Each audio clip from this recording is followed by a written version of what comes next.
안녕하세요. 방금 소개받은 한국은행 발권국 발권정책팀장 김태형입니다. 오늘 제가 한 7, 80분 정도 말씀드릴 주제는 한국은행의 발권 업무라는 주제입니다. 기존의 다른 금융강좌 주제들은 사실 조금 학술적인 내용도 있고 어려운 내용도 있고 할 텐데, 오늘 여러분들이 들으실 내용은 우리가 매일매일 사용하는 화폐에 대한 얘기이고, 우리나라에서 유일하게 화폐를 발행할 수 있는 권리를 갖고 있는 한국은행에서 여러분들이 매일매일 쓰시는 화폐를 어떻게 만들고 어떻게 관리하고 있는지 그거를 설명을 드리도록 하겠습니다. 순서는 첫 번째 저희가 하는 업무를 간단히 말씀드리고요. 두 번째는 저희 하는 업무 중에 여러분들 일상생활에도 밀접하게 관련되어 있고 저희 입장에서는 업무적으로 풀어야 될 숙제를 조금 설명을 드리겠습니다. 자리에 지금 이 자료가 하나씩 배포가 되어 있을 텐데요. 이 자료는 지금 저희 한국은행 홈페이지에 올라가 있는 한국은행의 발권 업무라는 자료 중에서 일반인들은 사실 필요가 없는 서식 이런 거를 빼고 나머지를 조금 편집을 해서 배포를 해드렸는데, 이 자료는 사실 굉장히 세부적인 내용들도 많이 들어 있습니다. 그래서 이 자료를 충분히 숙지하신다면은 내일 당장 저희 국에 와서 일을 하실 수 있을 정도로 자세한 내용이니까 이거는 집에 가서 참고로 보시고요. 오늘은 PPT 파일 중심으로 말씀을 드리겠습니다. 오늘 주제가 한국은행의 발권 업무인데요. 발권은 뭐냐면 권을 발하는 겁니다. 요즘에 한자를 좀 젊은 분들이 많으신데 한자 공부를 잘 안 해가지고 조금 생소하시긴 할 텐데, 발은 발행한다는 거고 권은 저희 입장에서는 은행권인데, 여러분들이 대표적으로 한국에서 발권하는 데가 여기 코레일 홈페이지입니다. 여행 가실 때 여기서 기차표 예매하셔가지고 티켓을 받으실 텐데, 여기는 이제 승차권을 발행하는 데고요. 요즘은 모바일로도 많이 하죠. 그리고 또 많이 보실 만한 데가 대한항공 가슴 설레게 해외여행 가실 때 탑승권을 발행하는 데입니다. 근데 여기 이렇게 탑승권, 승차권을 발행하는 곳하고 한국은행이 하는 은행권 발행하고는 큰 차이가 하나 있습니다. 여기 승차권, 탑승권은 한 번 쓰시면은 그냥 버리잖아요. 근데 은행권은 계속 쓰거든요.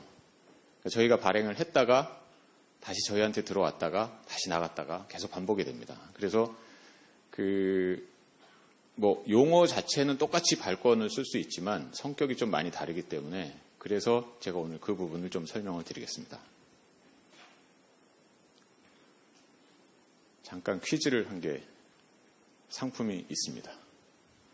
자, 이 숫자가 얼마인지 제일 빨리 맞추시는 분.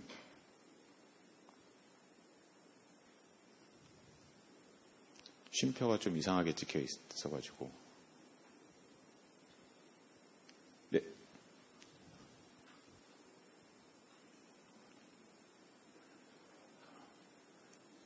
맞는 것 같은데 왜?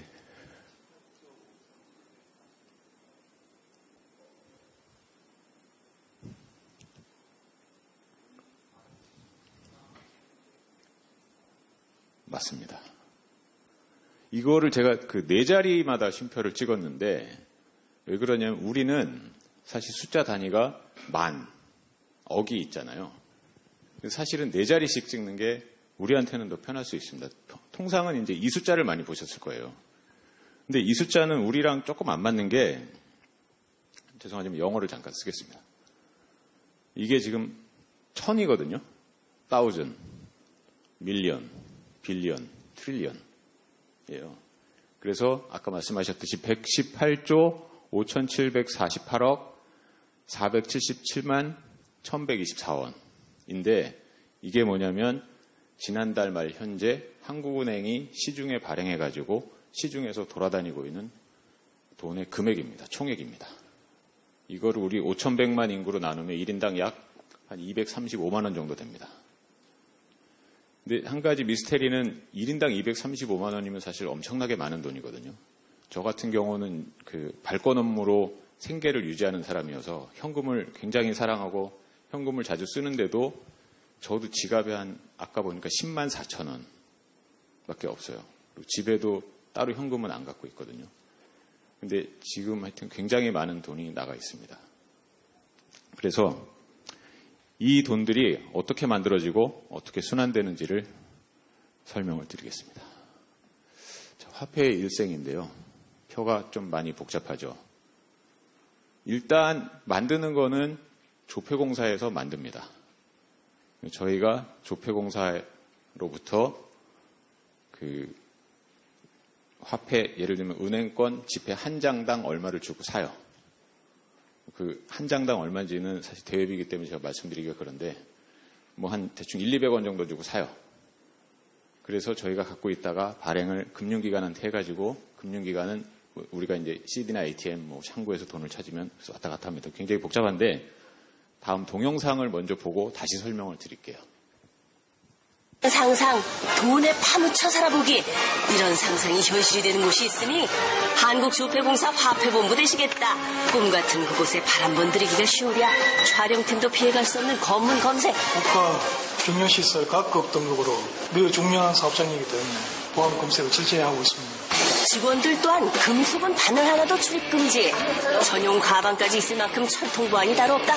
우리 현장에는 소지품을 가지고 다닐 때 보이도록 되어 있습니다. 드디어 지폐 공장 입장.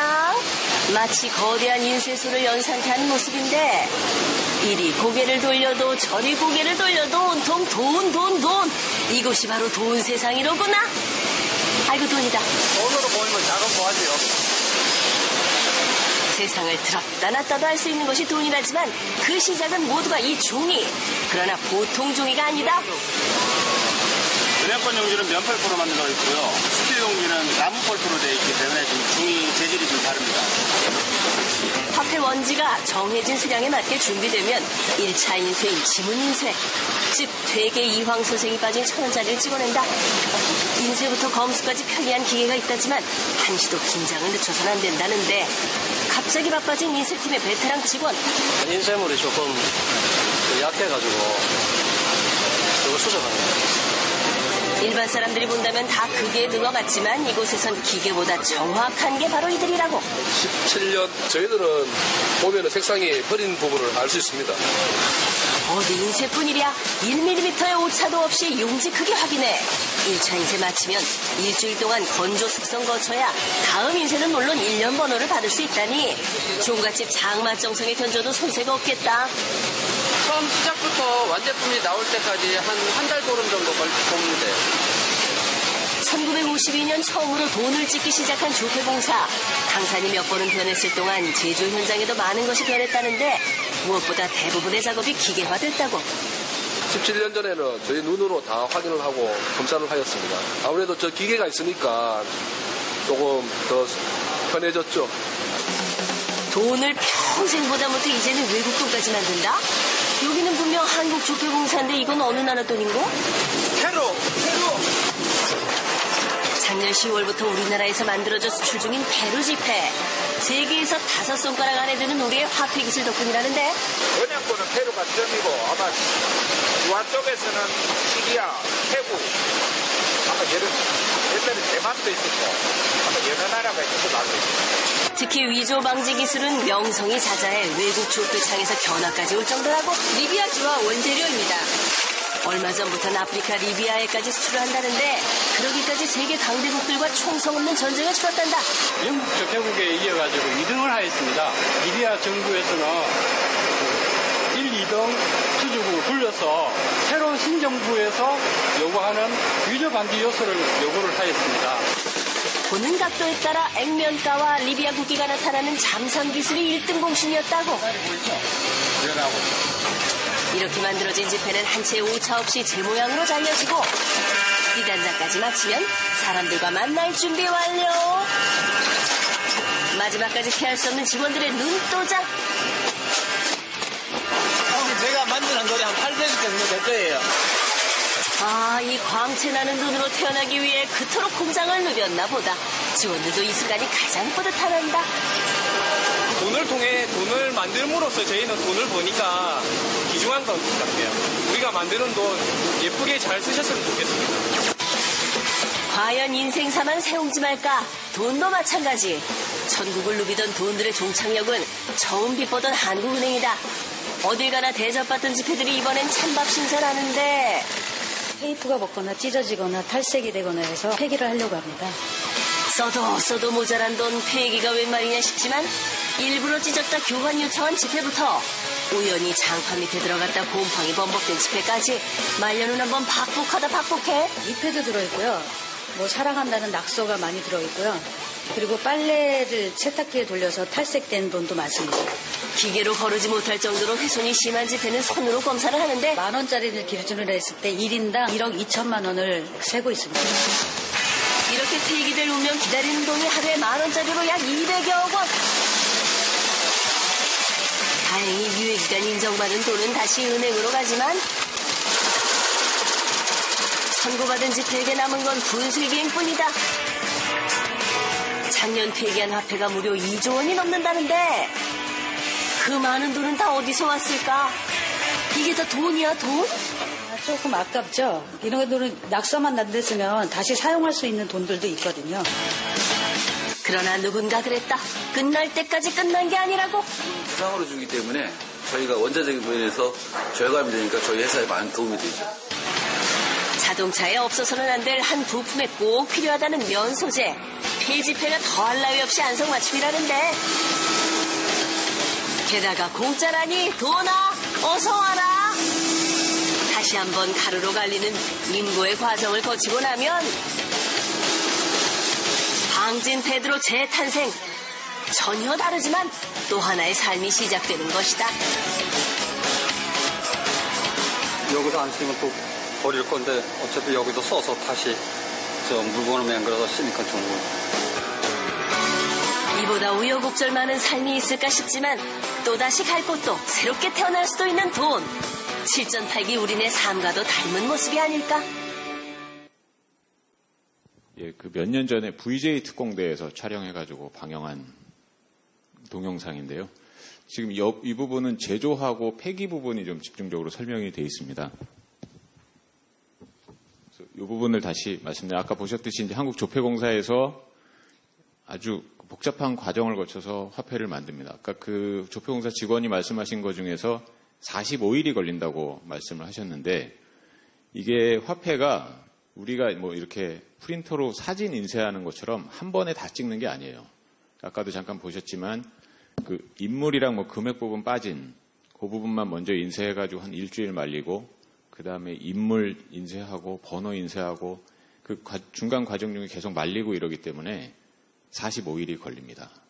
그래서 사실 위조하기가 쉽지가 않아요. 그 요즘에 프린터가 워낙 좋아져가지고 이제 얼핏 보기에는 똑같이 만들지만 이제 저희 같이 화폐를 매일 전문적으로 보는 사람들이 보면 금방 눈에 띕니다. 그래서 그렇게 정성스럽게 한국조폐공사에서 만들어가지고 한국은행에 갖다 줍니다. 실제로 화폐를. 화폐의 특징은 갖고 있는 사람이 주인이기 때문에 실물이 움직여야 돼요. 그래서 조폐공사에서 한국은행에 갖다 주면 저희가 보관을 하고 있다가 금융기관한테 화폐를 내보냅니다. 근데 공짜로 주는 건 아니고 금융기관들이 한국은행에 예금계좌가 있어요. 그래서 그 예금계좌에서 돈을 찾겠다고 하면 그때 현금을 내드리는 거고 그러면 그 현금을 금융기관들이 갖고 있다가 이제 우리가 창구든 ATM 가서 찾게 되면 우리한테까지 오는 겁니다. 그리고 환수는 그 반대 방향이에요. 저희가 돈이 남아가지고 금융기관에 입금하면 금융기관도 또 남아서 한국은행에 입금하고 한국은행에 들어오면 아까 보셨듯이 기계로 돈을 세거든요. 그 기계가 하는 역할이 뭐냐면 이 돈이 얼마짜리인지 진짜인지 가짜인지 그 다음에 계속 쓸 수 있을지 아니면 잘라버려야 될지 그 판단을 합니다.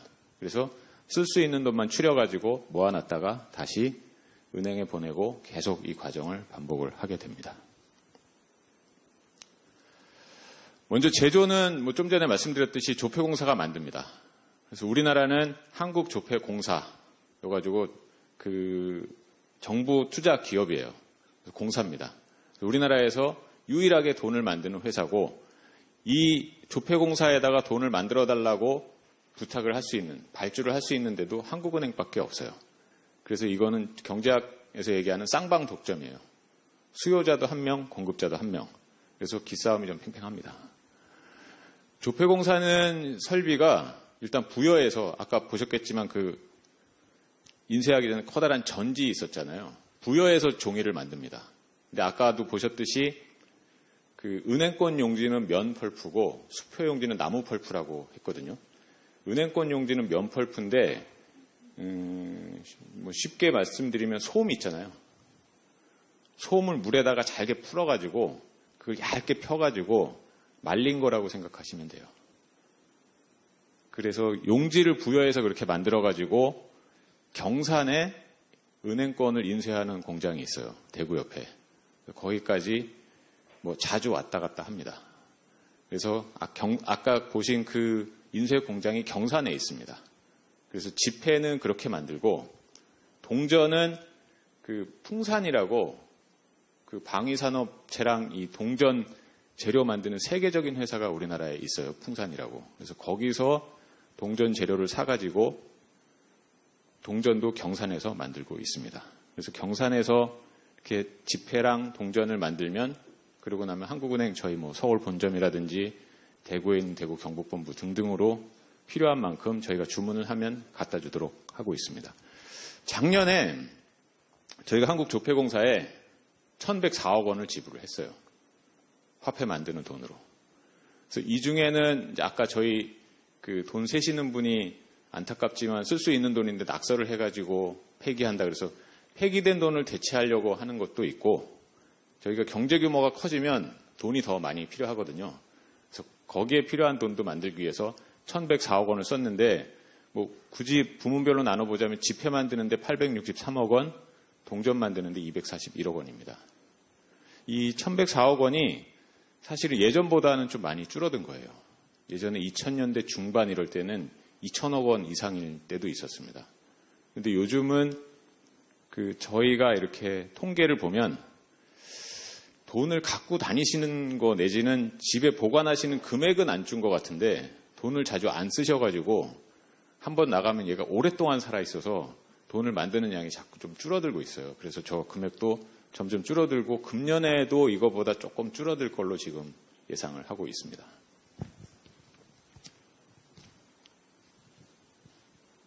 이제 저희가 조폐공사가 돈을 만들어가지고 한국은행에 갖고 오면 아까 말씀드렸듯이 발행을 하는데 발행은 그냥 드리는 게 아니라 한국은행에 계좌가 있는 예금주들이 돈을 찾겠다고 하면 저희가 돈을 내드립니다. 그래서 그 한국은행의 예금 계좌를 갖고 있는 대표적인 데가 은행, 새마을 우체국, 새마을금고 중앙회, 신협중앙회 뭐 이런 데인데요. 2018년 중에 하루에 저희가 발행한 게 1,042억 원이에요. 이거는 지폐 동전 다 합쳐서 그렇습니다. 근데 여기 지폐만 양으로 따져보면 787만 장인데 그 아까 화면에서 보셨을지 모르겠는데 이렇게 비닐로 싸놓은 거 보셨었죠? 그 비닐로 싸놓은 게 10,000장인데 여러분들이 생각하시기에 100장짜리 다발은 많이 보셨죠? 그 100장짜리 다발이 10개 있으면 이제 조금 큰 거고 그게 10개가 10,000장이거든요. 그래서 10,000원짜리 같으면 아까 말씀드렸지 우리나라 만 다음에 억이니까 10,000원짜리가 10,000장 있으면 그거 저희는 포대라고 하는데 한 포대가 1억 원입니다. 그래서 787만 장은 하루에 그 비닐 포대가 787개가 나갔다는 얘기예요. 그리고 발행은 이제 은행들이 그 총액을 일단 저희한테 얘기를 해줘요. 매일매일, 거의 매일매일 오는데 총액을 오늘은 30억을 찾아가겠습니다. 근데 그 중에 10억은 5만원짜리, 뭐 5억은 만원짜리. 근데 만원짜리 5억 중에서도 새 돈으로 얼마, 헌돈으로 얼마, 그리고 뭐 동전으로 얼마, 이렇게 이제 필요한 만큼 말씀을 하시는데 그 2009년 6월 달에 저희가 5만원권을 발행하기 시작을 했습니다. 5만원권을 발행을 했는데 저희도 조금은 예상은 했는데 5만원권을 발행하고 나니까 만원권들을 잘 안 쓰세요. 그래서 만원권이 시중에 있던 만원권이 엄청나게 들어왔어요. 그래서 지금도 저희가 금고에 만원권이 꽤 많이 있습니다. 그런데 저희가 새 돈을 무한정 만들 수는 없잖아요. 그래서 만원권은 지금 새 돈을 많이 못 만들고 있어요. 그래서 지금 세뱃돈을 주실 만한 분들은 많이 안 계신 것 같은데 이 만원권은 세뱃돈 수요가 있거든요. 그래서 저희가 세뱃돈에 필요한 만큼 정도, 명절에 필요한 만큼 정도만 만들기 때문에 만원권은 부득이하게 은행별로 이 이상은 만원권 세돈은 못 드립니다. 라고 한도제를 운영을 하고 있습니다. 그래서 혹시 시중에 만원권 세돈을 구하기가 힘들다고 하시더라도 한국은행 원망하지 마시고 만원권을 좀 많이 쓰시면 헌돈이 돼가지고 많이 갈아 없어지면 세돈을 많이 만들 수 있습니다. 저희 요 발행 관련해서 좀 숙제 중에 하나가 지금 제가 느낄 때는 시중에 이 돌아다니는 1,000원짜리랑 5,000원짜리가 상태가 좀 안 좋은 것 같아요. 제가 볼 때는 이 돈은 좀 빨리 폐기를 하고 새 돈으로 바꿨으면 좋겠다 하는 돈들이 돌아다니는데 저희가 어떻게 직접 할 수가 없는 게 말씀드렸듯이 저희는 이 발행하고 환수하는 데 있어서 되게 수동적이거든요. 은행들이 찾아가야지 저희가 드릴 수 있는 거고 은행들이 입금을 해야지 저희가 셀 수 있는데 이 1,000원짜리, 5,000원짜리는 문제가 그렇게 유통이 원활하질 않아요. 한번 나가면 잘 좀 안 들어오는 경향이 있어가지고 1,000원짜리, 5,000원짜리는 저희가 좀 신권을 많이 내보내고 헌돈은 빨리 들어와가지고 좀 폐기를 해가지고 시중에 돌아다니는 돈이 좀 깨끗해졌으면 좋겠는데 저희 뜻대로 안 돼가지고 그거는 좀 숙제입니다.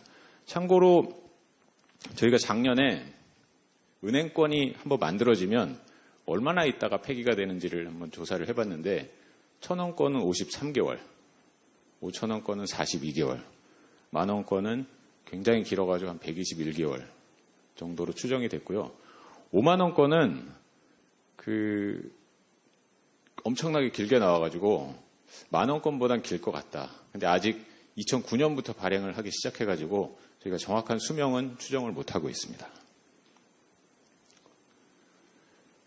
이거는 여러분 명절 때 좀 많이 관심 있으셨지만 기사 같은 데서 보셨을 사진인데 보통 기사 제목이 설 자금 방출 모습 이렇게 나와요.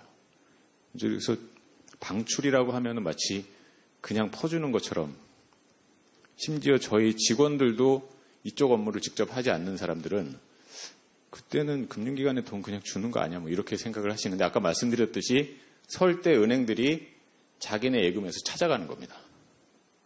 그래서 지금 여기 이제 보시면 이 초록색 만원권입니다. 그리고 아까 말씀드렸듯이 이게 1억 원이에요. 그 뒤에 있는 게 5만 원짜리입니다. 5만 원짜리는 요거 하나가 5억 원입니다. 그래서 설 때 저렇게 돈이 많이 나가고 저 나갈 때 저희가 또 기자분들 불러가지고 이렇게 사진을 한 번씩 찍는 세레모니를 합니다. 환수는 아까 말씀드렸듯이 이제 시중에서 여러분들이 쓰시던 돈이 다시 한국은행으로 들어오는 거예요. 근데 아까 말씀드렸듯이 저희가 하루에 발행하고 받는 돈이 어마무지하기 때문에 우리가 은행에 가서 하듯이 한 장씩 한 장씩 세서 받을 수는 없어요. 당연히 한국은행이 은행에 돈을 내보낼 때 금액을 확인하고 얼마 찾겠다고 하면 그만큼 내보내는 거고 얼마 입금하겠다고 하면 확인하고 입금을 하고 입금증을 드리는데 한 장씩 확인할 수가 없기 때문에 은행권은 아까 보셨던 천장 단위, 주화는 자루 단위로 갔습니다. 주화는 자루 단위로 들어오면 저울로 달아요. 한 자루에 표준 무게가 있거든요. 500원짜리 한 자루는 몇 킬로. 그래서 자루 단위로 받아가지고 일단 입금됐다고 처리를 해줍니다. 그래서 입금하는 주체도 아까 찾아가는 주체랑 똑같이 은행 등등이고요. 들어오는 거는 조금 적어요. 발행하는 것보다. 그래서 일평균 1144억 원. 이 중에 지폐는 741만 장이 매일 들어오고 있습니다. 이거는 한국은행 본지점 다 합친 거예요. 근데 이 중에 이제 5만 원권이 환수율이 조금 낮은 편인데 2018년 중에 그래도 67.4%가 환수가 됐어요. 저건 뭐냐면 저희가 100장을 발행을 하면 67장, 68장 정도는 다시 들어오고 나머지 30서너 장은 계속 시중에 누군가가 가지고 있는 아까 말씀드렸던 그 1인당 235만 원 그 안에 포함이 돼 있는 그런 돈입니다. 5만 원권이 2009년 6월부터 발행되기 시작했는데 그때부터 지금까지 누적 기준으로 보면 한 반 정도 환수가 되고 반은 지금 시중에 계속 있는 상태입니다. 그래서 그 중에 일부가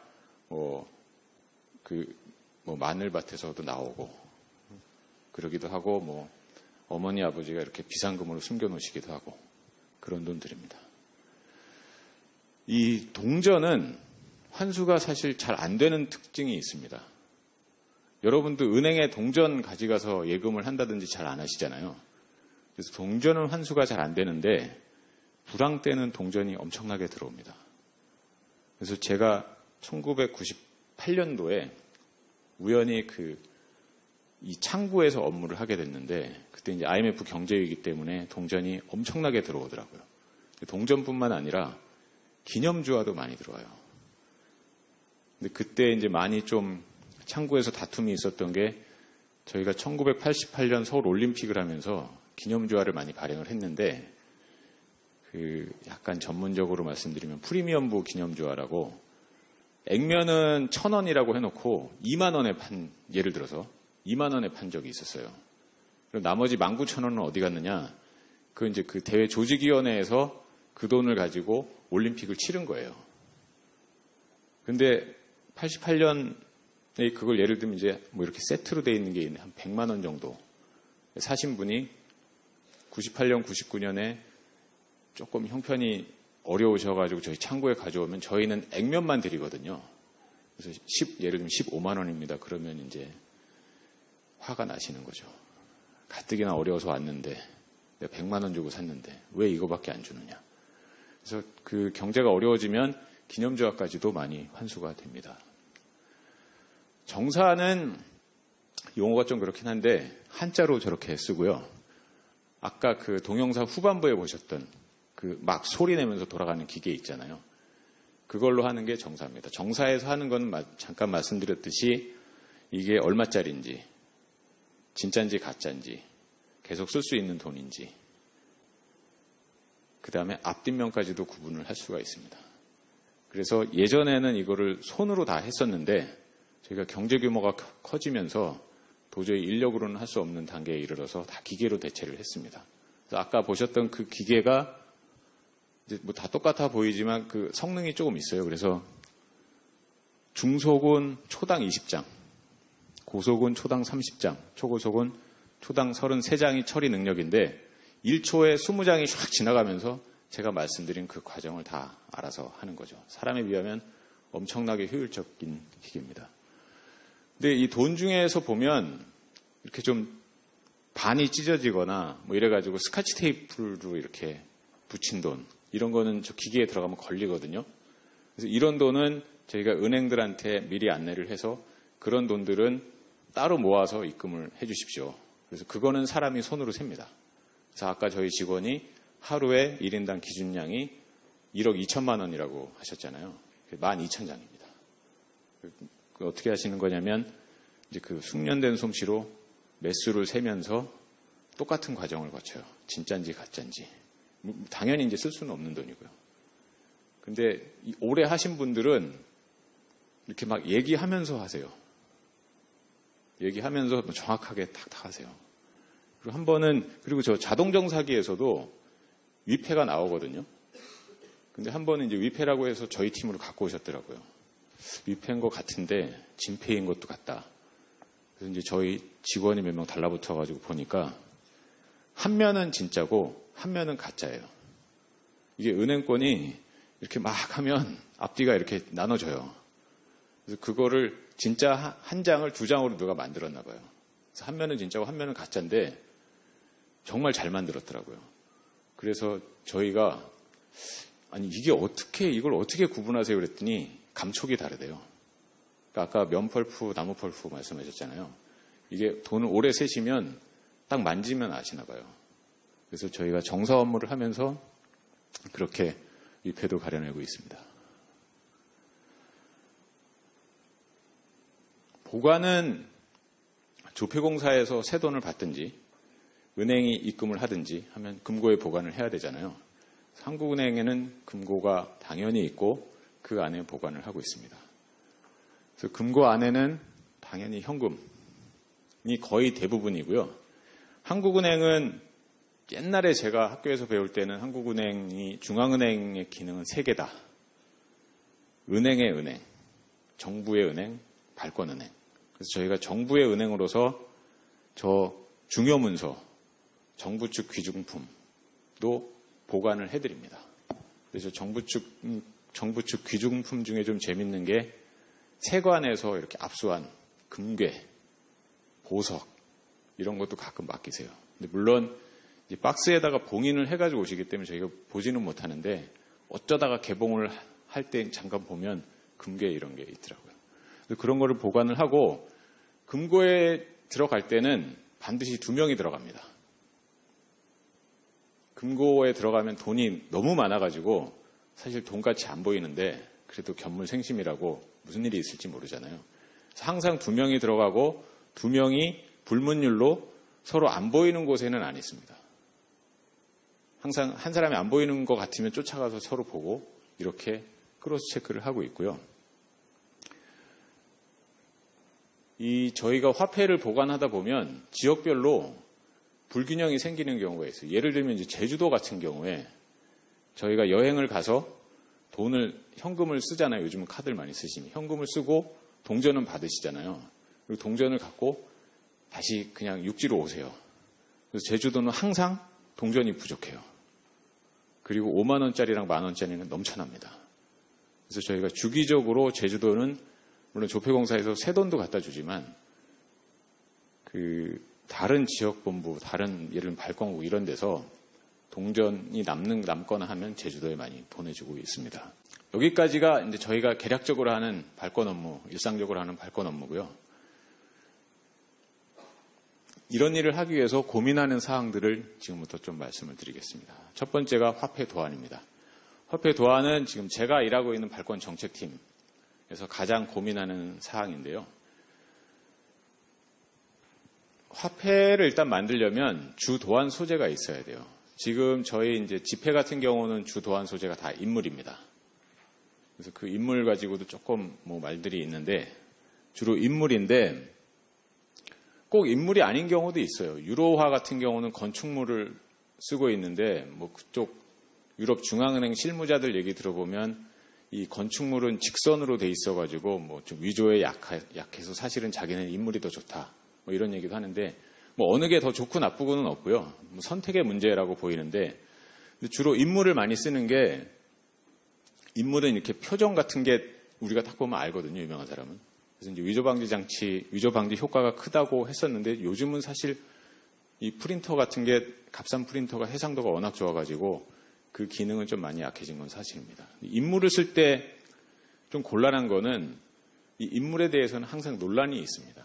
100% 완전 무결한 분이 흔치 않거든요. 그래서 그런 논란이 있기 때문에 사실 인물을 선정해서 그걸 도안 작업에 할 때는 많은 시간하고 노력이 필요합니다. 그리고 이제 인물과 관련된 보조 소재를 당연히 씁니다. 그래서 지금 저희 예를 들면 5,000원권 같은 경우에 율곡 이희 선생이 있는데 그 뒷면에는 율곡 이희 선생 어머님인 신사임당이 그렸다고 하는 그 그림을 이렇게 같이 연관된 보조 소재를 사용해서 도안을 하게 됩니다. 요거는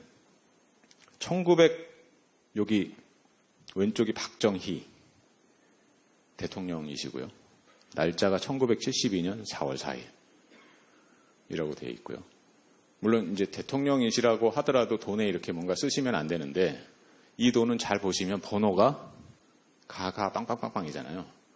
이건 유통 목적으로 만든 돈이 아니라 저희가 이런 목적으로 보관 목적, 연구 목적으로 만든 돈입니다.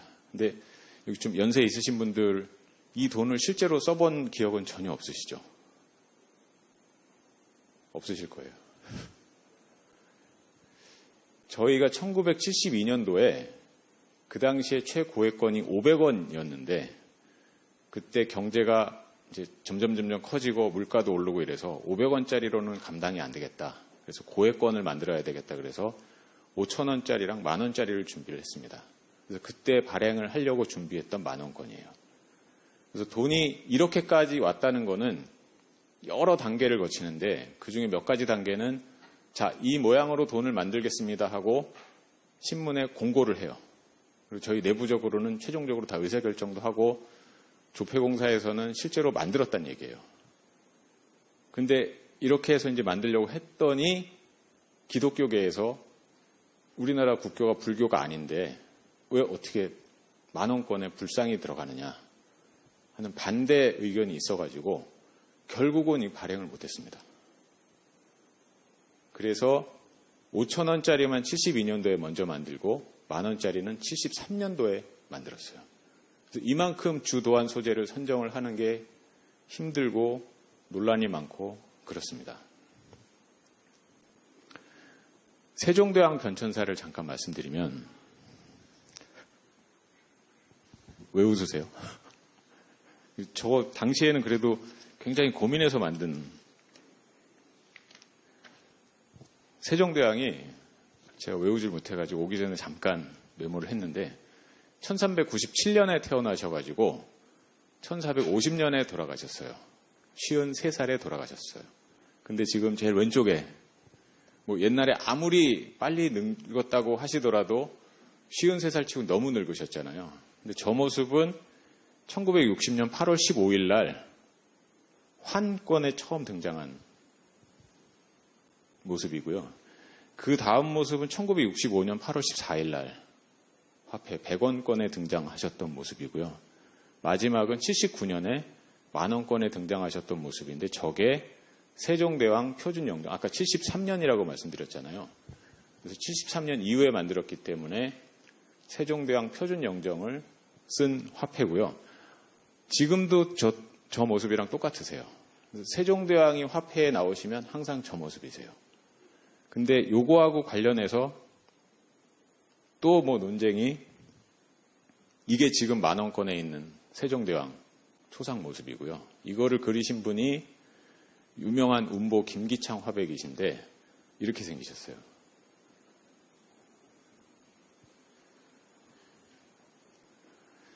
이게 표준영정이 어차피 사진도 없고 그 기록이랑 이런 거에 의존해가지고 그 기록에 남아있는 정신, 업적을 담아서 그려야 되는데 화가 본인이랑 많이 닮을 수밖에 없는 이런 태생적인 한계가 있어서 약간 논란이 있습니다. 이거는 정말 많이 비슷한가요?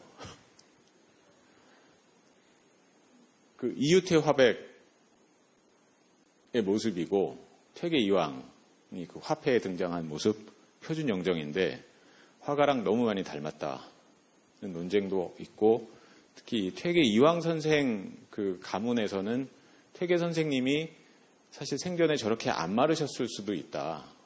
그 노년에 조금 병이 있으실 때 모습일지는 모르겠는데 저렇게 안 마르실 수도 있다. 셨을 수도 있다. 뭐 그런 말씀들도 하세요. 이 도안인물 관련해가지고 저희 팀에 있다 보면 이제 재밌는 일들이 좀 있는데 요즘은 좀 덜합니다. 왜냐면 도안인물을 바꾸자는 얘기가 없어서. 도안인물을 이제 바꾼다는 얘기가 나오면 정말 재밌는 게 제가 2006년, 7년에 새은행권을 만들었는데 그때 이제 도안인물을 몇십 년 만에 새은행권이 나오니까 도안인물을 바꿀까 해가지고 온갖 문 중에서 편지가 옵니다. 그래서 우리 문 중에 이렇게 훌륭한 분이 있는데 이분은 꼭 화폐에 들어가야 된다. 그리고 뭐 이 과학 하시는 분들은 우리나라가 과학에 굉장히 발달한 나라인데 화폐에 과학자가 없다. 그래가지고 편지를 보내시는데 그 문 중에서 오는 편지를 보면 그 어르신들이 이렇게 깨알같이 손글씨로 써서 보내시는데 제가 그 김씨 중에서 좀 본이 많지 않은 청풍 김씨예요. 그래서 제가 아는 저희 집안에 이제 유명한 사람이 딱 2명인데 그 중에 한 분이 조선시대에 대동법을 했던 김욕 선생이거든요.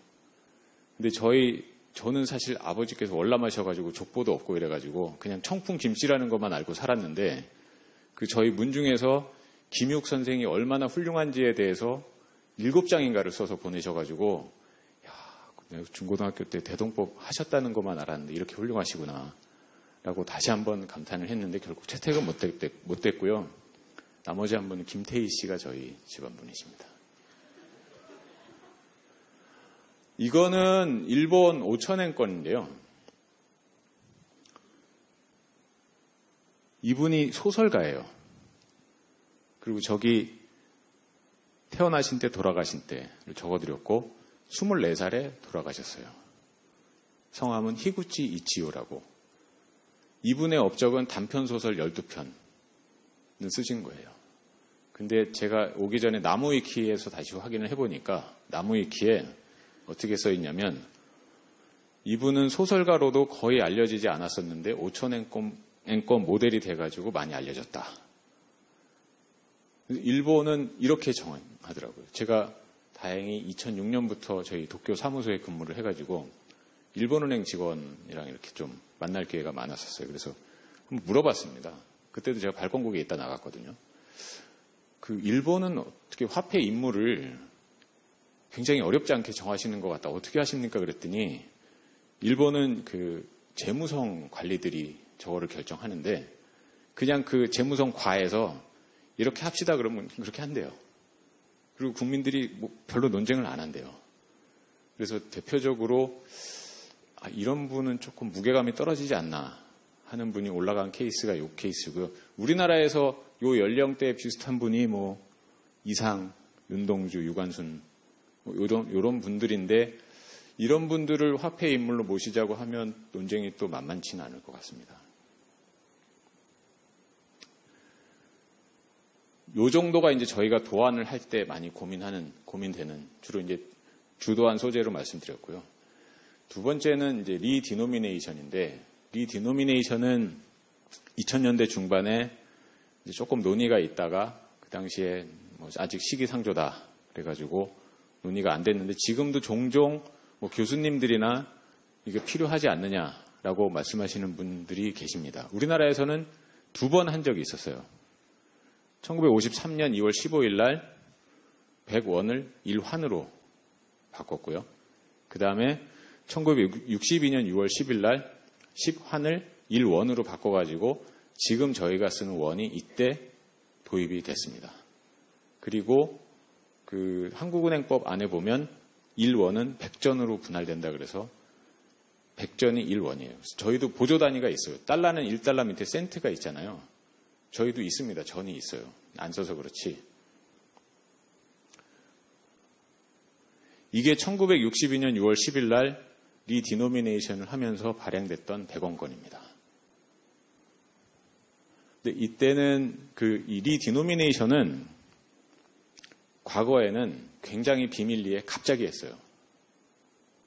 근데 그게 가능했던 게 그때는 저희가 경제 규모가 크지 않았기 때문에 그게 가능했어요. 리디노미네이션을 하려면 이제 얼른 생각해봐도 새 돈을 다 준비하고 기존 돈을 다 폐기를 해야 되거든요.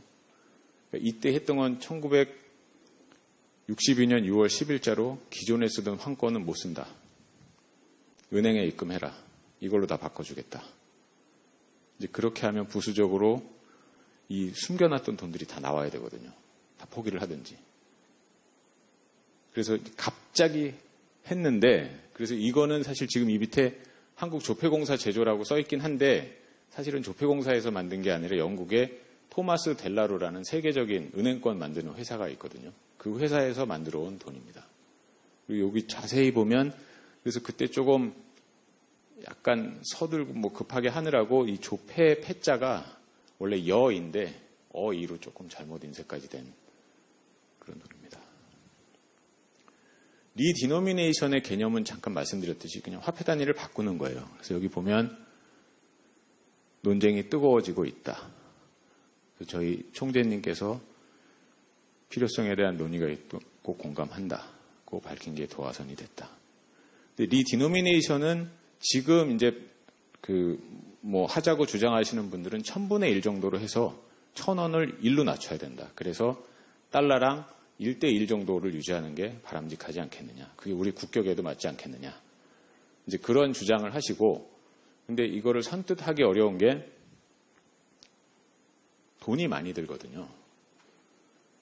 그리고 물가가 올라갈 우려도 꽤 있습니다. 그래서 최근에 아주 잘 사는 나라 중에 리디노미네이션을 한 대표적인 게 유럽이에요. 유럽이 2002년에 유로화를 도입을 했는데 그 각국에서 쓰던 돈을 다 이제 버리고 유로화를 도입을 했는데 그 당시에 저희 독일 쪽에 사무소에 계셨던 분 얘기 들어보니까 그 독일 마르크랑 유로화랑 교환 비율이 대체로 2마르크가 1유로 정도 비율이거든요. 정확한 비율은 조금 다른데, 근데 그때 사셨던 분 얘기 들어보면 예를 들면 생수 한 병에 1마르크였는데 유로화로 바뀌면서 그냥 1유로가 된 게 꽤 많대요. 그러니까 물가가 2배로 오른 거죠. 그리고 천을 이제 공 3개를 띄어서 1000분의 1로 하면은 1억짜리 집이 10만이 되는 거거든요. 그럼 아니 1억짜리 집이 없구나. 1억이 10만이 되는 거예요. 그래서 예를 들면 1000만 원이 올랐다 그러면 무진장 올랐네 이러는데 10,000원이 올랐다 그러면 그래? 라고 착각을 할 수도 있거든요. 잠깐. 그래서 이제 그런 물가 상승 우려가 있고 여러 가지 돈이 굉장히 많이 듭니다. 일단 저희 입장에서는 쓸 수 있는 돈을 다 폐기를 하고 새 돈을 준비를 해야 되는 게 저희한테 비용일 수 있고, 은행들은 ATM을 다 바꿔야 돼요. 새 돈에 맞춰서. 그 다음에 장사하시는 분들은 메뉴판 바꿔야 되고 전산 프로그램 바꿔야 되고, 그래서 돈이 굉장히 많이 들고 굉장히 일거리도 많고, 그래서 이게 쉽게 옛날처럼 어느 날 갑자기 혁명을 하듯이 오늘부터는 안 쓰고 안 되고 이겁니다라고는 할 수가 없고요. 그래서 그 국민적 공감대가 형성이 돼야지 할 수 있는 게 리디노미네이션입니다. 세 번째는 사실 제 입장에서는 생각하고 싶지도 않은 현금 없는 사회 논쟁인데요. 뭐 생각하고 싶진 않은데 저쪽으로 가는 거는 맞는 거는 같습니다. 근데 그렇게 금방 되지는 않을 거라고 생각을 하고 있습니다. 저희가 2015년에 조사를 한번 해봤습니다. 돈을 얼마나 갖고 계시고 어떻게 쓰시는지. 그래서 그때 이제 여쭤본 게 지금 지갑이나 주머니에 얼마를 갖고 계세요? 라고 여쭤봤더니 11만 6천 원을 갖고 계신다고 나왔습니다. 이게 저희가 3년마다 한번 하는데 지금 작년에 했는데 아직 결과를 발표를 안 해가지고 그걸 제가 여기다 담지는 못했는데 11만 6천 원이고요. 예비적 목적은 뭐냐면 지금 안 갖고 계시더라도 사모님 몰래 책상 서랍, 뭐 옷장 이런 데 비상금으로 갖고 계신 게 얼마세요? 라고 여쭤봤더니 그런 돈을 갖고 있다고 답하신 분이 27%밖에 안 됐어요. 그리고 그렇게 답한 27% 분들은 평균 한 69만 원 정도 갖고 계신다고 답을 하셨어요. 그래서 주로 그러면 얼마짜리로 갖고 계십니까? 라고 여쭤봤더니 역시 이렇게 예비적 목적으로 갖고 계신 거는 5만 원짜리가 많았고, 근데 5만 원짜리가 생각보다 나는 실생활 할 때, 뭐 물건 살 때 또 많이 쓴다라고 답하신 분도 꽤 계셨어요. 저희가 볼 때는 이 거래적 목적으로 갖고 계신 거는 현금 없는 사회로 가고 있는 것 같아요. 이 금액도 점점 줄어들고 있고, 아까 말씀드렸듯이 갖고는 계시는데 자주 안 쓰셔가지고, 저 같은 경우도 한 10만 원 정도 있으면 저는 좀 편하거든요. 더 있으면 좀 많이 갖고 있는 것 같고. 근데 10만 원을 한번 찾으면 저는 의도적으로 현금을 좀 쓰려고 노력하는데 옛날보다 꽤 오래 갖고 있는 것 같아요. 그래서 거래적 목적으로는 현금 없는 사회 내지는 현금을 덜 쓰는 사회로 확실히 가고 있는 것 같고, 예비적 목적으로는 많이 현금을 가지고 계시는 것 같아요. 이 괄호 안에 30.4조 원은 뭐냐면 2009년 5월 말 현재 화폐 발행 잔액입니다. 5만 원권이 나오기 직전. 근데 5만 원권이 나오고 나서 폭발적으로 증가를 해가지고 아까 저기 퀴즈 맞히셨듯이 2월 말 현재 118.6조 원까지 거의 단기간에 4배 가까이, 3배 이상, 4배 가까이 늘어난 상태입니다. 그래서 현금 없는 사회가 정착이 되기까지는 아직까지 먼 길이라고 생각을 하고요. 그 언론 같은 데서 보셨을지 모르겠는데 스웨덴이 가장 급진적으로 가고 있는데, 스웨덴도 여전히 그래도 새 은행권도 만들고 중앙은행에서는 국민들이 현금을 쓰시고자 하면 불편 없이 써야 되니까 은행들도 반드시 현금을 취급해야 되고 이런 거를 강제하고 있습니다. 그래서 그쪽으로 진행은 하고 있지만 완전히 현금 없는 사회로 가기에는 아직도 멀고 현금이 완전히 없어질 일은 없을 거라고 생각은 하고요. 예비적 목적은 뭐 계속 좀 늘어날 것 같습니다. 저희가 아무래도 잘 살게 되고 비상금도 있어야 되고 해서 늘어나게 될 것 같습니다. 그래서 저희 국에 있는 젊은 직원들한테 너무 걱정하지 말고 열심히 계속 일하라고 계속 독려를 하고 있습니다. 거의 끝부분인데요. 지금부터는 저희 지금 재건축 공사 중이긴 한데 저쪽 신세계백화점 본점 앞쪽에 저희 화폐 박물관이 있습니다. 그래서 시간이 있으면 한번 박물관 가서 화폐들 보시면서 아, 이 돈은 이런 돈이구나 라고 한번 그냥 조금 상식을 더 키우는 차원에서 알고 계시라고 준비를 했는데요. 요거는 1950년 7월 달에 한국은행이 만들어지고 나서 처음으로 발행한 한국은행권입니다. 한국은행이 1950년 6월 12일 날 창립을 했는데 그 당시에 저희가 그 조선은행하고 인수인계를 해가지고 조선은행이 일제시대 때 발행했던 조선은행권을 그대로 썼어요. 그래서 화폐 단위도 여기 원입니다. 여기 한자로 원인데 이 공교롭게 원 가운데 구멍이 지금 뚫려 있어가지고 이 원이 사실은 일본 엔을 정자로 쓰면 이 원이에요. 그래서 이게 1950년에 처음 만든 돈인데 1950년 6월 25일 날 한국전쟁이 터졌잖아요. 그래서 저희가 3일 만에 이제 서울이 함락이 돼가지고 급하게 피난을 가느라고 금고에 있는 돈을 본점에 돈이 아무래도 제일 많을 거 아니겠습니까? 그래서 서울에 있는 돈을 챙겨가지고 이제 대전까지 피난을 갔는데 가서 있는 돈을 다 보니까 너무너무 부족한 거예요, 돈이. 그래서 할 수 없이 우리가 그때는 조폐공사가 52년에 만들어졌거든요. 할 수 없이 일본에다가 부탁을 해가지고 일본에서 만들어가지고 부산 김해공항에 와서 발행을 한 저희 입장에서는 첫 번째 돈이긴 한데 조금 마음 아픈 가슴 쓰린 그런 돈입니다. 이 주도한 인물은 이승만 대통령입니다. 이게 한국은행이 만들어지고 나서 처음 발행한 한국은행권 1000원권입니다. 이것도 역시 이승만 대통령인데요. 지금 인물이 가운데 있습니다. 근데 우리가 돈을 쓸 때 조금 안 좋은 습관 중에 하나가 이렇게 딱 반을 접어서 쓰시잖아요.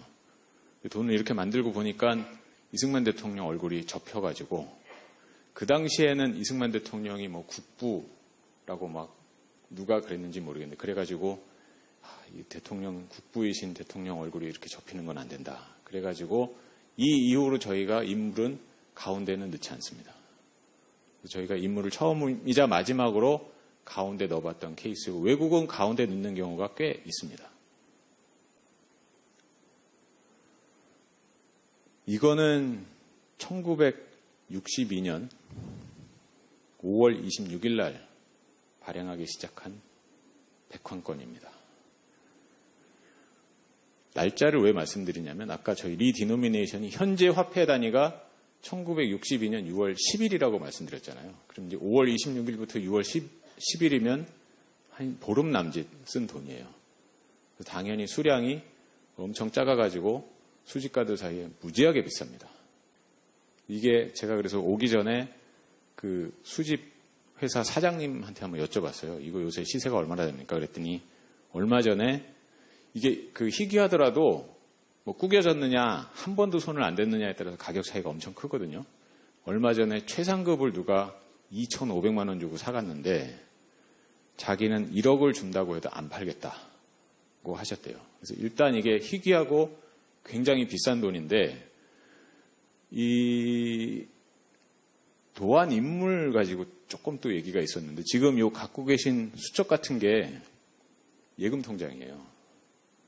그때 저희가 이제 그 국가에 재산이 많이 없던 시절이어서 예금을 많이 장려하는 시기여가지고 예금을 해야 된다는 취지로 예금 통장인데 이게 62년도가 박정희 대통령이 5.16 쿠데타를 해가지고 집권한 이유거든요. 그래서 한간에는 이분이 유경수 여사고 이 남자는 그 박정희 대통령 아드님이신 박지만 씨다. 뭐 그런 얘기들까지 있었는데 실제로는 그 조폐공사 여직원을 모델로 디자인을 한 거고요. 이분이 2000년대 초까지 오장동에서 냉면집을 하셨다는 소식까지 들었는데 그 이후로는 잘 모르겠습니다. 이것도 많이 비싼 돈인데요. 지금 500원짜리 연도가 1998년이라고 돼 있죠. 아까 제가 말씀드렸듯이 제가 98년도에 창고에서 일할 때 동전이 엄청나게 쏟아져 들어왔다고 말씀드렸잖아요. 동전이 들어오면 500원짜리가 많이 들어옵니다. 10원짜리 뭐 해봐야 금액이 얼마 안 되니까 저금통을 깨서 갖고 오시긴 하는데 10원짜리는 그렇게 안 많아요. 500원짜리가 많은데 500원짜리가 이렇게 물밀듯이 들어오다 보니까 저희가 98년도에 500원짜리 하나도 안 만들었어요. 그리고 만든 게 여기에 들어갈 것만 만들었는데 그 수량은 제가 말씀드리긴 좀 그렇고 근데 이거 보시면 전부 영어로 설명이 되어 있잖아요. 이게 뭐냐면 저희가 우리나라 동전을 해외에 홍보하기 위해서 극히 제한된 수량만 만드는 홍보용품이거든요. 그래서 여기 들어간 것만 500원짜리가 있어요. 그래서 이게 지금 수집가들 사이에 값이 굉장히 비싼데 제가 최근에 알기로는 350만 원까지 매매가 된 걸로 알고 있습니다. 이거는 아까 그 석고람 만원권이랑 같이 발행했던 1972년에 발행한 5,000원권입니다. 여기 계신 분이 여기 해상도가 조금 낮은데 율곡 이희 선생님이세요. 좀 이국적이시죠. 이 화폐를 만들려면 지금은 이제 컴퓨터로 하는데 예전에는 그 실제 지폐 크기 강판에다가 조각을 했어요. 그리고 이 화폐에 있는 그림은 이게 다 선으로 돼 있습니다. 나중에 자세히 보시면 만원짜리 자세히 보시면 다 선으로 돼 있어요. 그 선을 일일이 다 조각을 해요. 근데 72년까지만 해도 한국조폐공사에 그 강판을 조각할 수 있는 기술을 가진 분이 없으셔가지고 토마스 델라로사에다가 조각을 해달라고 보낸 거예요. 당연히 초상화도 같이 보냈을 텐데 역시 그들도 자기를 닮게 조각을 해놓은 관계로 이렇게 이국적인 모습이십니다. 500원 동전인데요. 요 밑에는 일본 엔화 500엔화입니다. 여기 보이실지 모르겠는데 지금 소화 57년이라고 돼 있는데 이 소화가 태평양 전쟁에 일으킨 그 나쁜 천황. 근데 그 사람이 제위한 지 57년째에 만든 돈이라는 거고 이거를 서기로 환산하려면 저기다 25를 더하면 돼요. 그럼 이제 1982년이거든요. 근데 우리나라 500원도 1982년입니다. 근데 이 500원이 공교롭게도 지름하고 무게가 똑같았어요. 근데 이 동전을 기계가 얼마짜리인지 판별하는 가장 중요한 기준 중에 하나가 지름하고 무게예요. 그래서 우리나라 500원짜리가 일본 자판기에서 자꾸 나온 거예요. 가서 써보니까 된 거예요. 근데 이거는 사실 이제 이렇게 웃으면서 지금 말씀드리는데 당시 저희로서는 굉장히 심각한 문제였습니다. 왜냐하면 이거는 불문율이거든요. 이웃 국가의 동전하고 똑같은 크기, 똑같은 무게로는 안 만든다는 게 불문율이에요. 그래서 그런 경우에는 나중에 한 사람이 바꿔야 됩니다. 근데 동전을 바꾸는 거는 아까 뭐 지폐도 잠깐 말씀드렸지만 한국은행에서만 바꿔서 되는 문제가 아니라 시중에 있는 자판기를 다 바꿔야 되거든요. 그래서 동전을 바꾸는 건 간단한 문제가 아니에요. 그래서 근데 저희가 보니까 연도는 같은데 발행을 시작한 게 일본이 빨랐어요. 그래가지고 이건 진짜 대형 사고다. 그래서 이제 고민하다가 근데 화폐를 발행을 할 때 사전에 거치는 절차들이 쭉 있습니다. 그래서 저희 한국 같은 경우에는 금융통화위원회에서 이런 화폐를 발행합니다 하고 의결을 하면 이제 그대로 만들어서 준비해서 발행만 하면 되거든요. 그래서 저희가 이제 고심 끝에 일본은행에다가 그러면 내부 의사결정한 시기를 한번 까봅시다. 그래서 까봤는데 다행히 저희가 빨랐습니다. 그래서 저희는 배를 째라. 우리는 못 바꾼다.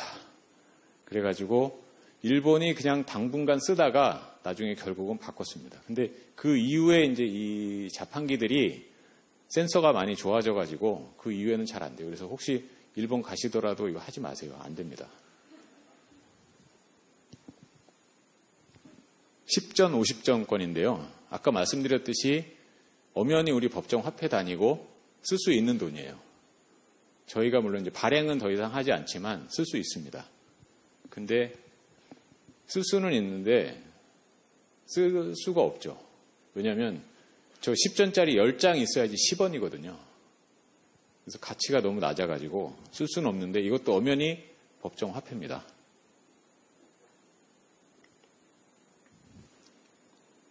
그 부록으로 금 얘기를 잠깐 해드리겠습니다. Square, Remitas the Cure Elvis.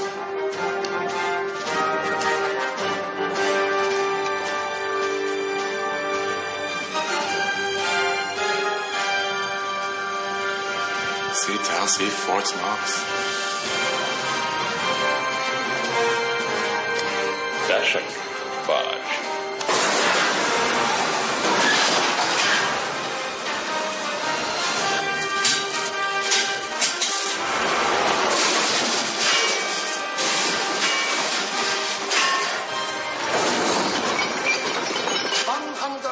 $140 billion. 10 times what's in Kentucky. Fort Knox. Ha! It's for tourists.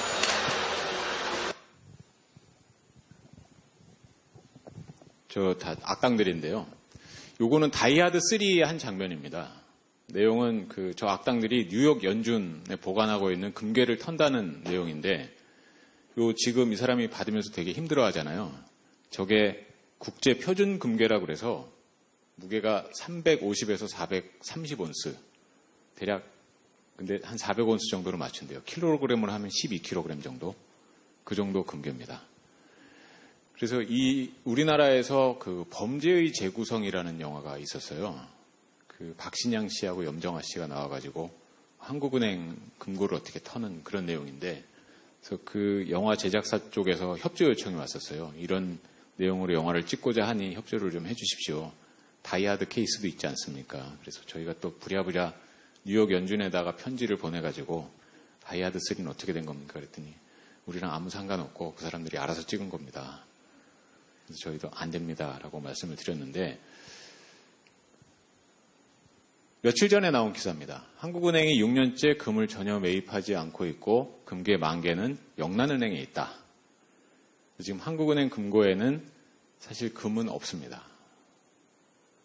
그 뉴욕은 당연히 지금도 있고요. 영란은행은 자기네 것뿐 아니라 전 세계 중앙은행 걸 다 보관하고 있는데 저희는 없어요. 저희도 있었는데 처음에 이제 서울에 있었습니다. 서울에 있었는데 1968년에 1.21 사태라고 그 김신조를 비롯한 북한 무장공비가 침투를 해가지고 우리 박정희 목을 따러 왔다고. 그래서 그 인왕산 뒤에 가면 김신조 소나무도 총알 자국이 있는 김신조 소나무도 있고 그렇거든요. 이제 1.21 사태가 나가지고 어쨌건 수습을 했는데 그 당시에 금 양이 그렇게 많지는 않았는데 그 당시 우리나라 경제력으로는 굉장히 중요한 나라의 재산이었어요. 그래서 서울은 휴전선에서 너무 가까워가지고 위험하겠다. 그래서 부산으로 갔습니다. 부산에 가서 거의 한 10여 년 평화롭게 있었는데 1983년에 다대포에 무장공비가 왔습니다. 그래서 다행히 이제 저희 초병들이 사살은 했는데 그때까지만 해도 또 금이 아직도 중요했었나 봐요. 그래서 바닷가는 위험하겠구나. 그래서 대구로 옮겨가지고 대구에서 보관을 하다가 이제 저희가 보관하던 금은 아까 그 악당들이 던졌던 그런 모습이 아니라 저희 자체 인력으로 정년을 하고 뭐 이런 거여서 국제 금시장에서 바로 거래할 수 있는 상태는 아니었거든요. 그래서 그 정년을 해가지고 지금 저희 외자운용원에서 외국에서 바로 금을 사가지고 뭐 운영도 하고 외화자산으로 갖고 있는 그 금이랑 합쳐 가지고 지금 저희는 금은 가지고 있지 않습니다. 그리고 마지막으로 혹시 이렇게 생활하시다가 돈이 훼손이 되면 저희나 은행에 가져가시면 바꿔드리는데 은행들은 잘 안 바꿔주려고 그럴 거예요. 귀찮고 뭐 그래서. 그래서 그 기준을 말씀드리면 4분의 3 이상 있으면 전액, 5분의 2 이상 4분의 3 미만이면 반액, 5분의 2가 안 되면 무효입니다. 그래서 이거를 조각조각 있으면 잘 맞춰가지고 오세요. 그럼 저희가 직원들이 최대한 손해 안 보시게 열심히 맞춰서 해드리고요. 저희가 사실 제일 좀 곤혹스럽고 힘든 게 불에 탄 돈입니다. 이게 그냥 한 장만 탔으면 모르는데 보통 그 비상금으로 가지고 계시는 100장 이런 게 막 한꺼번에 타갖고 오면은 그 막 부스러지거든요. 저희가 굉장히 조심해가지고 최대한 판별을 할 수 있는 데까지 판별해가지고 그 다 확인해드리고 있으니까 이런 일이 사실 있으면 안 되겠지만 혹시라도 생기면 버리지 마시고 교환하시고요. 그래서 뭐 이런 예들이 있습니다. 저희가 셀 때는 이 눈금자를 대가지고 눈금을 하나하나 세가지고 정확히 판정을 해드리고 있습니다. 그리고 저희가 2006년, 7년에 그 새은행권을 발행을 하면서 위조방지 장치를 많이 보강을 했는데 그 중에 대표적인 것 중에 하나가 시병각 장치라고 이렇게 기울이면 뭐 바뀌는 게 있어요. 그래서 그 중앙은행들이 하는 그 큰 업무 중에 하나가 이제 위조방지 장치 홍보 교육인데 이 부분에서 유럽중앙은행이 굉장히 탁월한 캐치프레이즈를 하나 만들었습니다. 2002년에 유로화를 발행을 하기 시작하면서 딱 3마디. feel, 만져봐라, 느껴봐라. look, 쳐다봐라. tilt, 기울여봐라. 그래서 이거는 tilt, 기울여봐라에 해당됩니다. 기울이면 이렇게 움직이거든요. 근데 요즘은 이게 그 위조범들도 기술이 좋아져가지고 다행히 우리나라는 아직 그런 케이스가 없는데 유로화 같은 경우는 이 홀로그램 이 정도는 일반인들이 봐서는 전혀 구분할 수 없을 정도로 정밀한 홀로그램을 아주 손쉽게 위조를 하고 있습니다. 그리고 저희는 유감스럽게도 이건 국산이 아니라 일본 도판사 제품을 쓰고 있습니다. 이거는 미세 문자인데요. 저도 사실 몇 년 전만 해도 이게 보였는데 이제 좀 잘 안 보이더라고요. 근데 이거를 말씀드리는 거 왜 말씀드리냐면 아까 그 강판에다 조각한다고 그랬잖아요. 굉장히 깨알 같은 것인데 이것도 조각으로 미세 문자를 만듭니다. 이거는 복사를 하면 당연히 깨져서 나오고 있고요. 아직까지는. 숨은 그림은 이게 종이를 만들 때 하는 기술인데 우리가 실생활에서 가장 비슷한 건 뽑기. 설탕 녹여가지고 이렇게 꽝 찍어서 뽑는 거 있잖아요. 그거 보시면 이렇게 꽝 찍어서 찍힌 면을 이렇게 비춰보면 거기는 좀 밝게 보이지 않습니까? 딱 그 이치입니다.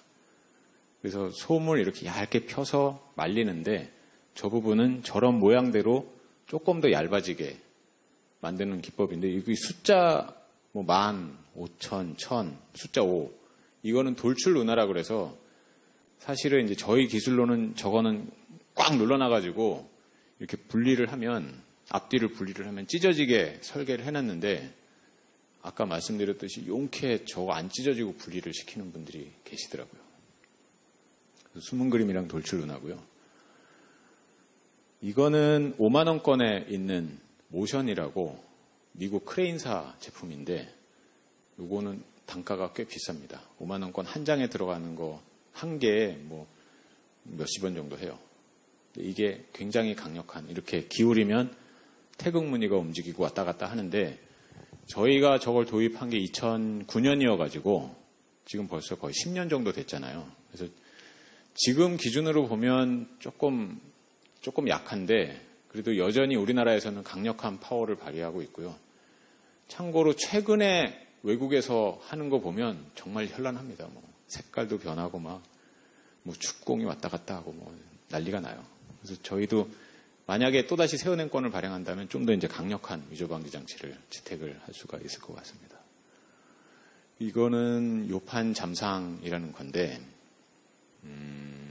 직관적으로 설명을 드리면 축구장 보시면 잔디가 이렇게 한쪽은 연두색, 한쪽은 초록색 이런 거 보이시잖아요.